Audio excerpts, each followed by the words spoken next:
민주당이 주도하고 있는 국정조사는 국정조사법 정면으로 위반한 것이다.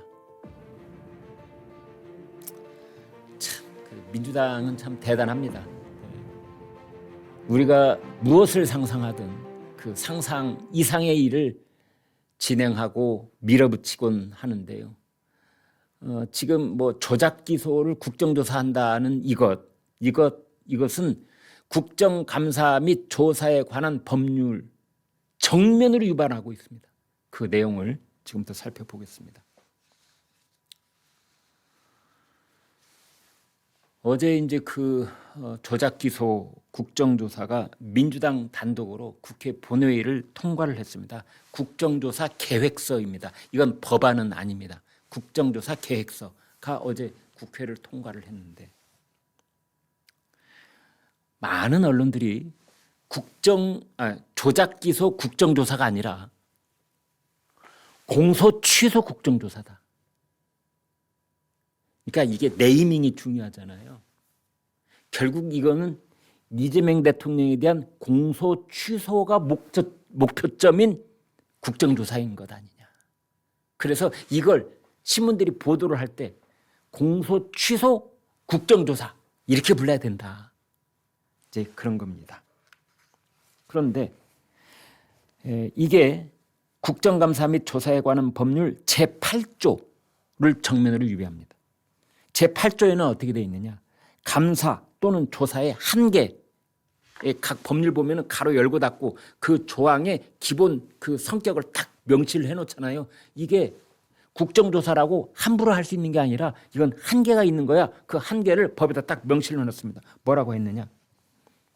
국정감사 또는 조사는 개인의 사생활을 침해하거나 또는 계속 중인 재판, 수사 중인 사건의 소취에 관여할 목적으로 행사되어서는 아니 된다.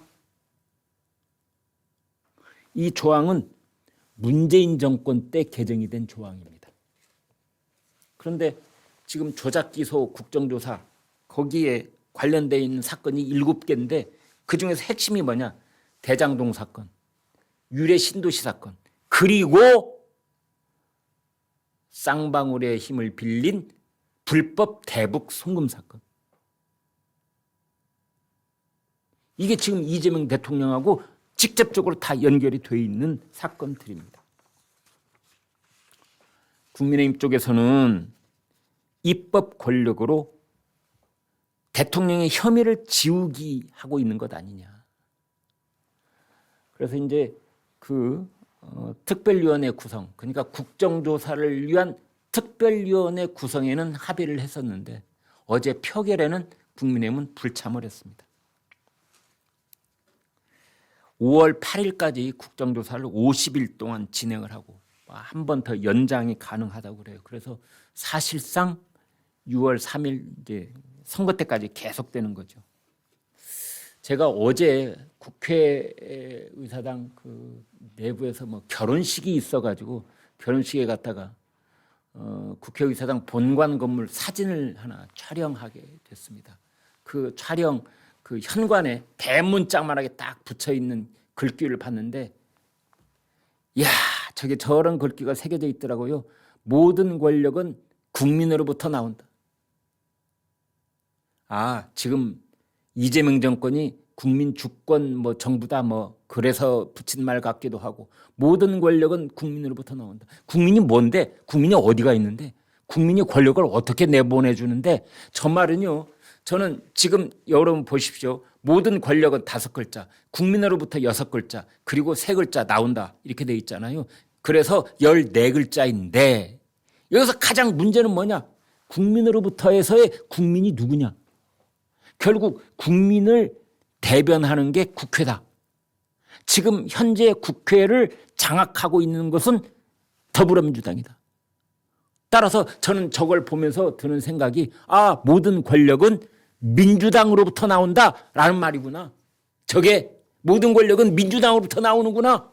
그래서 국정조사도 현재 실정법 제8조를 명백하게 위반하고 있는데도 불구하고 배째라 주의로 나가면서 모든 권력은 민주당으로서 나오는데 우리 마음대로 할 거야. 국정조사 할 거야. 조작해서 조사할 거야. 이게 공소 취소이냐 아니냐 이건 또 나중에 뭐 그건 나중에 따지는 문제라고 지금 그러고 있는 겁니다. 저 국회의사당 본관 앞에 저 돔이 있는 저 건물 앞에 대문짝만하게 써붙인 모든 권력은 국민으로부터 나온다. 저건 모든 권력은 국회로부터 나온다. 따라서 모든 권력은 민주당으로부터 나온다. 그 일을 지금 하고 있는 것 아니냐.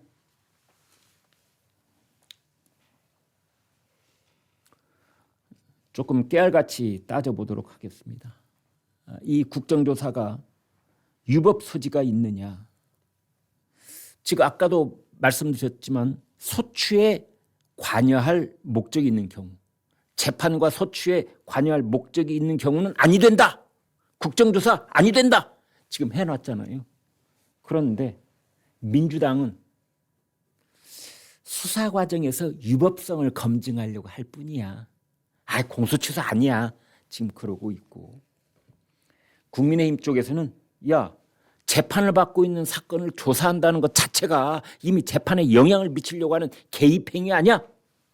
그렇게 지적을 하고 있습니다. 따라서 이런 논란이 계속되면 이제 헌법재판소로 가서 이제 물어보는 수밖에 없는 것 아니냐.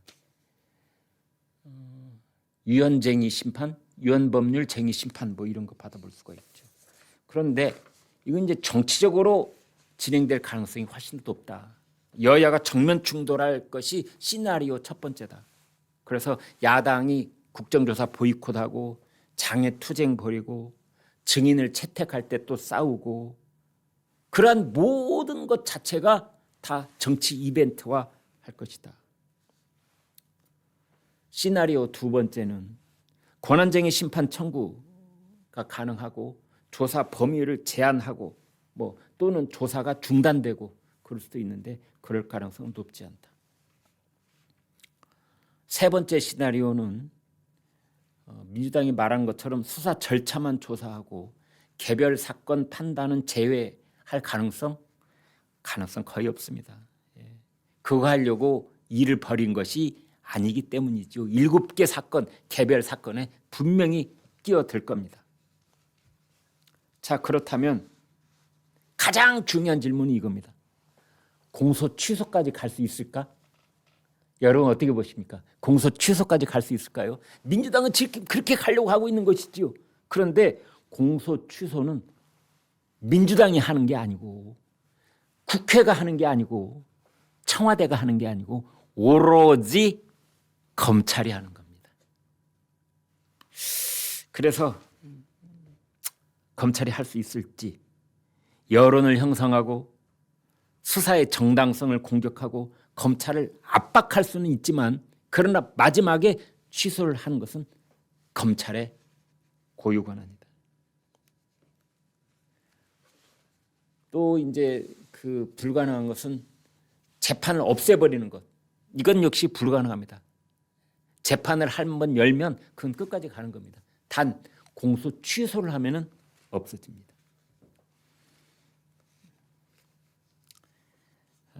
그래서 이재명 대통령이 연루되어 있는 사건에 대한 현실적인 영향을 보면은 정치적 방어 논리를 강화할 것이다.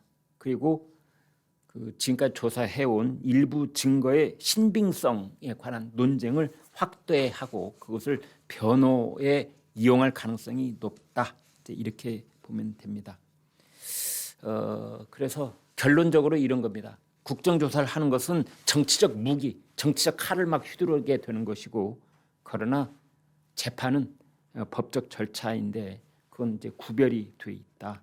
그래서 정치적으로 충돌이 격화되기는 하겠고 조사의 정당성에 관한 논란을 계속 불을 지피겠지만 실제 재판은 별개로 진행된다. 그래서 이것은 엄밀하게 따지면 정치적 프레임 싸움에 가깝다. 이렇게 봐야 될 겁니다. 결국은 지금 정치권에서 이렇게 하고 있는 민주당 쪽에서 이렇게 밀어붙이고 있는 것은 검찰이 없어지기 전에 이 일을 끝내야 되기 때문에 그렇습니다. 그러니까 금년 9월까지는 이 사건에 공소를 유지하고 있는 검찰이 공소를 취소해야만, 그러니까 지금이 3월 하순에 접어들어 있는데 4, 5, 6, 7, 8, 9 앞으로 6달 동안에 이것을 국정조사를 계속해가지고, 그래서 이 검찰의 신빙성을 자꾸만 무너뜨리는 작업을 하고 검찰이 공소 취소를 하지 않으면 안 되게끔 온갖 압박을 가할 것이다. 이제 이런 겁니다.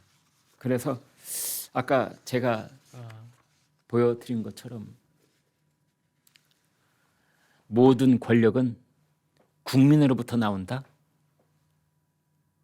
참 정말 허울 좋은 개살구라고 할까요? 저희 국민은 매우 추상적인 개념입니다. 저 국민은 단합된 행동을 하는 것도 아니고 단합해서 뭔가 별도 조직을 해서 의견을 표출하고 있는 그런 국민은 없습니다. 그러면 저 국민의 목소리, 국민으로부터 나온다 해서 국민을 누가 대변하느냐? 결국은 국민들이 직접 선출한 대통령 혹은 국회의원, 우리나라에서 대표적인 두 선출직 고위공직자가 대통령하고 국회의원이잖아요.